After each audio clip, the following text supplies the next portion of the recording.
Bonjour. Bonjour. Les JCC, un grand hommage à votre père. Oui. Et là, on voulait savoir comment était votre père, humainement. Le père, en fait. On veut connaître le papa, pas le réalisateur. Alors, le papa, je pense que c'est au Mali, on l'appelle papa national et international. Simplement pour montrer à quel point il est chaleureux envers tout le monde, pas simplement dans la famille, ses propres enfants, mais en dehors de sa famille, parce que simplement il avait mis l'être humain au-dessus de tout. Donc il avait cette émotion, cette envie de protéger les autres sans, il se donnait à 200%, qu'il te connaissait ou qu'il ne te connaissait pas. Je donne une anecdote. Lors d'un voyage, on était dans un bus, donc il a vu une femme qui était triste avec son enfant et il s'est approché de la femme. Il a commencé à s'amuser avec l'enfant comme s'il se connaissait. Donc il avait cette facilité de côtoyer les gens, d'aller vers les gens. Et le dynamique qui l'animait, moi je dirais, pas parce que c'est mon papa, mais je dirais qu'il avait un aura exceptionnel, un aura qui attirait les gens, comme si c'était un aimant. Lui, il voulait aller vers les gens et quand les gens le voyaient aussi, venaient facilement vers lui. Donc l'ouverture qu'il avait envers les gens, c'était vraiment un humain. Les problèmes politiques, vous dites, oui. Vous savez, quand il a été à Moscou faire ses études et qu'il est rentré, donc il travaillait au ministère de l'Information. Donc son travail était d'être reporter. Reporter, ça veut dire quand le président, le chef partait quelque part, il le suivait. Et à travers le reportage qu'il faisait, il a fait tous les recoins du Mali. Et ensuite, il a vu que ce n'est pas les études qu'il a fait. Lui, il veut faire réellement du cinéma. Alors, du coup, pour faire le cinéma, c'était quelque chose d'impossible. Donc, pour les autres, c'était un rêveur. Il rêvait parce qu'au Mali, on ne pouvait pas faire du cinéma en tant que tel. Mais avec sa détermination et son envie de faire un film, il a proposé à son directeur qui a carrément refusé. Et ensuite, grâce à une association, un de ses amis lui a dit, il y a une association qui est là. Si tu adhères à cette association, il est fort probable qu'il donne l'autorisation pour que tu puisses réaliser ton film. Et c'est ce qu'il a fait, sans arrière-pensée.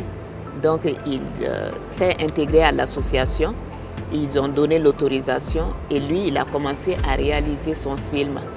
Et sur le terrain, sur son plateau, un jour, un responsable de cette association est passé simplement pour leur faire un coucou. Et en même temps, il lui a dit, ah, tenez, je vous donne 30 000 francs CFA. Alors lui, il l'a écrit parce qu'en ce moment, on ne te donnait pas du cash. Mais ils écrivaient sur un papier et ensuite, il fallait aller se présenter pour retirer l'argent. Donc le papier, il l'a pris, il l'a mis dans sa poche, mais il n'a jamais touché cet argent. Donc il a continué à travailler parce que lui, ses ressources, c'était un indépendant. Donc, il voulait être indépendant, totalement indépendant? Ah oui, il a toujours été indépendant. C'est lui qui a amené la production au Mali. Ah d'accord. Oui, il est l'un des premiers à amener la notion de la production au Mali. Donc, à travers sa famille qui l'a beaucoup aidé et puis ses amis, donc il a pu réaliser son film. Après la réalisation, il a été en France faire le montage et quand il est revenu, en ce moment, c'est les problèmes qui ont commencé pour lui. Parce que l'association en question a dit, c'est notre film. On a financé le film. Donc c'est eux les producteurs. Alors que ce n'est pas eux les producteurs. Parce que déjà, l'argent qu'ils ont donné, c'était dérisoire. Et en plus de cela, il n'a pas touché cet argent-là. Mais à cause, parce qu'eux, ils faisaient tous partie de la politique. Ils étaient tous bien placés. Donc, du coup, ça a amené la frustration, ça a amené Suleiman en prison. Parce qu'ils l'ont menotté. Ah, carrément. Carrément, pieds et mains, ils l'ont menotté pour l'amener directement en prison. Il a passé 2 semaines en prison. Et puis? Et puis après, il y a eu des interventions. Et ensuite, quand on l'a relâché pendant les 2 semaines, il a pu trouver une audience avec le président de la République, Moussa Traoré. Donc, il a expliqué la situation. Et automatiquement, Moussa a fait appel à ces gens-là, ces responsables-là, pour avoir les idées claires là-dessus. Et c'est à travers ça, grâce à Moussa Traoré, qu'il a été relâché définitivement. Et après 3 ans qu'il a pu récupérer son film comme sa propriété, sa production et tout le reste. Un combat qui a été très long. Ah, j'imagine. Oui. C'est partout dans le monde, d'ailleurs. Bon, moi, je dirais que mon père, il s'est toujours battu contre l'injustice. C'est à travers l'image de Patrice Lumumba qui a été menotté, la manière dont il a vu ça à travers l'image, c'est ça qui a amené un déclic chez lui. Il s'est dit, avec l'image, tout est possible. On peut véhiculer l'information qu'on veut donner au monde entier. Et c'est grâce à ça qu'il est rentré dans le cinéma. Donc c'était pour lui une manière de communiquer, de montrer l'injustice que la population pouvait vivre en tant que telle. Subir. Et donc, je dirais que artistiquement, c'est tout à fait normal car il a fait les études dans ce sens-là. Alors, c'était quelqu'un de très perfectionniste. Donc, il ne faisait pas les choses pour les faire simplement. Avoir un sujet et le traiter simplement, ce n'était pas ça. Donc, c'est pour cela, à chaque fois, dans ses films, il y a la poésie, il y a la vie en tant que telle. On sent réellement qu'il y a une vie dans ses films. Donc, il aime toujours relater ce qu'il voit en tant que tel. Pas imaginer simplement. Il était aussi héroïsme, non? Comment? Pardon, je voulais dire, il y a l'ironie aussi dans les films de votre père. Oui, il y a cette contretemps, effectivement, parce que de telle sorte que quand il traite un sujet, il a l'art d'ironiser. Exactement. C'est vrai. Donc, et je pense que c'est ça qui fait un peu la beauté du sujet aussi. Comment Soliman parvient-il à conserver sa place dans l'histoire du cinéma africain et international? Quel est le secret dans tout ça? Secret, vous êtes sa fille, je pense que vous connaissez plein de... Ce sont ses œuvres, son travail. Je pense que c'est des sujets universels qu'il a toujours traités. Oui, mais est-ce que ça l'a touché personnellement ou oui, parce que je dis n'importe quoi. Il a fait un film de, je lance une bêtise bien évidemment, pour inciter les gens à creuser des puits, par exemple dans l'Afrique.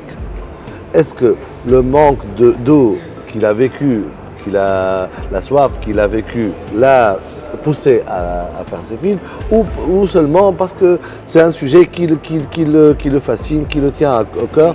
Donc est-ce qu'il a vécu des impacts ou seulement une simple compatie ou une simple compatie, disons? Il y a les deux. Il y a les deux. Par exemple, dans son premier long métrage Demousso, La fille qui doit sortir le vendredi ici, ce sujet traite un peu, ça touche sa famille. Parce que la fille de son grand frère est tombée enceinte et son grand frère, son propre grand frère de lait, a répudié sa fille. Il l'a rejetée. Et quand il l'a rejetée, il a demandé à tout le reste de la famille de la rejeter, de ne pas la recevoir. Donc ça s'est passé chez lui et en ce moment, c'était quelque chose qui était récurrent. Donc c'était comme si toutes les jeunes filles tombaient enceintes en ce moment et les parents ne comprenaient pas. Donc la seule solution, c'était De la l'éloigner repousser, de pour la- l'humiliation, Mhm. pour ne pas être humilié. Et c'est à travers ça qu'il a voulu traiter ce sujet-là. Donc, Et par rapport à Bara, son deuxième long métrage, Mhm. ça c'est les tracasseries que lui-même il a eu à travers Demosso, parce qu'il a sué de son front, il a travaillé dur pour faire sa réalisation et qu'ensuite d'autres personnes voulaient s'approprier de son travail. Alors ses collègues lui ont dit pourquoi ne pas faire un deuxième film pour leur prouver de quoi tu es capable. Donc il a traité ce sujet de Bara qui est sur les entreprises, comment les responsables se comportaient avec les employés, ainsi de suite.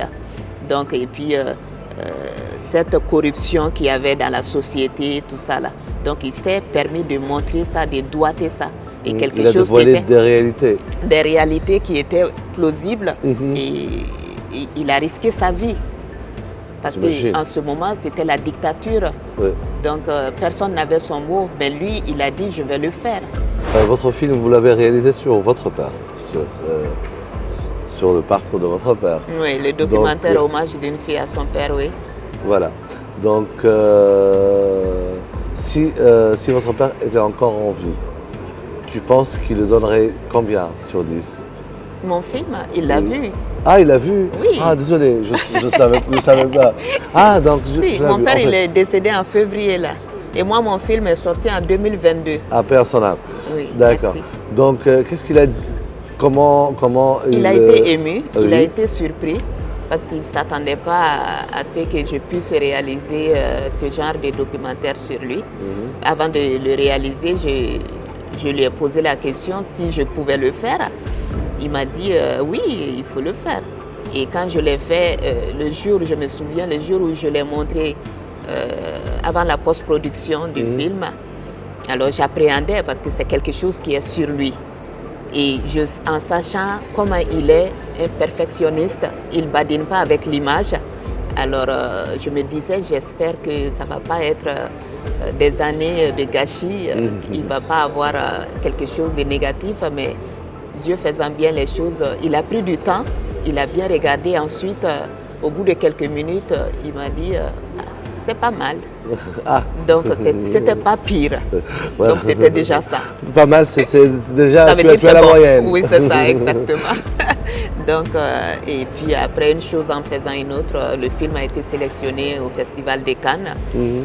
Donc ça a donné la chance vraiment de visibilité au film aussi. Mais il était très heureux parce qu'il m'a accompagné à Cannes pour présenter le film. Mhm.